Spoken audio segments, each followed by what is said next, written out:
All right, so we're going to talk about why the United States entered World War One, and the one thing that you want to remember is that in 1914, when the war started, not everyone in the United States was necessarily for the Central Powers. Now, if you remember, the Central Powers were made up of mainly Germany and Austria-Hungary. Obviously, there were other countries that were involved, but that's why they were called Central Powers because they were in the center of Europe.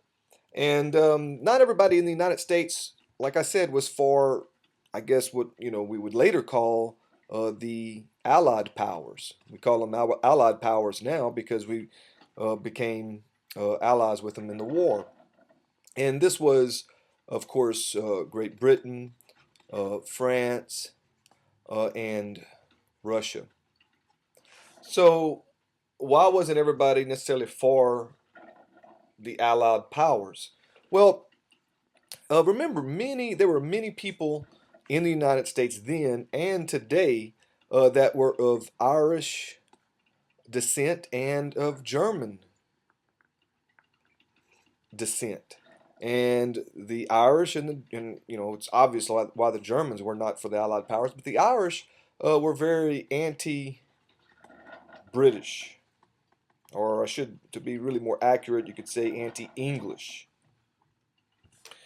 However, in 1917, the United States entered the war. Why?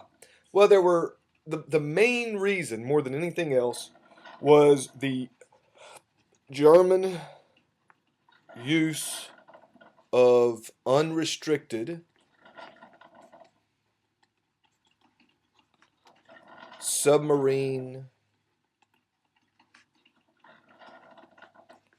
warfare. The submarines in Germany were called U-boats and or Unterseeboot, under the sea boats in German. And the British, one of their strengths, and still is, of course, is their navy. And the only way that the Germans could somehow compete against the blockade that the British had was by using their um, U-boats. And the United States was sending a lot of supplies to the Allied powers. And so, in order to also try to counter that, the Germans started using what they called unrestricted submarine warfare, which was basically that they would just attack and try to sink any ship that they saw in the water that was not German. And uh, when this happened, for example, when the Germans sank the Lusitania, um, Americans were killed. And of course, Americans hate when other Americans are killed by other people. Americans, for some reason, don't get so upset when they kill Americans. As long as Americans killing Americans, sometimes it seems all right. But uh, Americans certainly don't like when other people do this.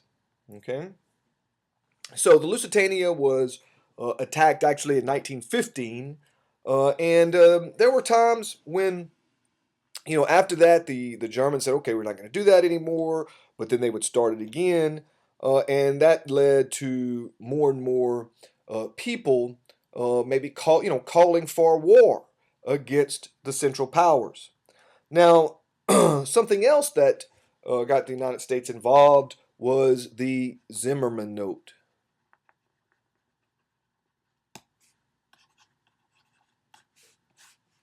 And the Zimmerman Note, um, the story behind that was that the Germans, there were some people in the German government that was calling for Mexico to attack the United States.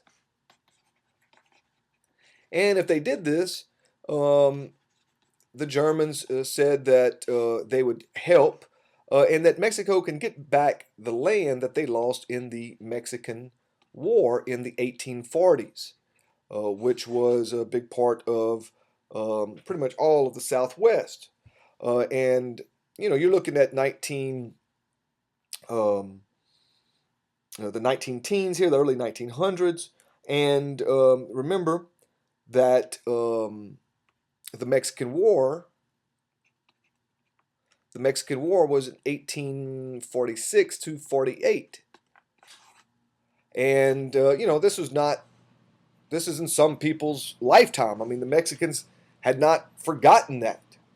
Okay.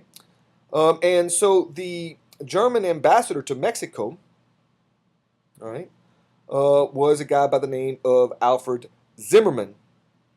And this was a note, all right, that was actually intercepted by British intelligence. And once the British intelligence showed that to the American people were very upset. There was a lot of anti-German sentiment. Basically, it went it was kind of a hysteria. Germans were villainized as the Huns, successors of the brutal tribesmen who had helped destroy the Roman Empire.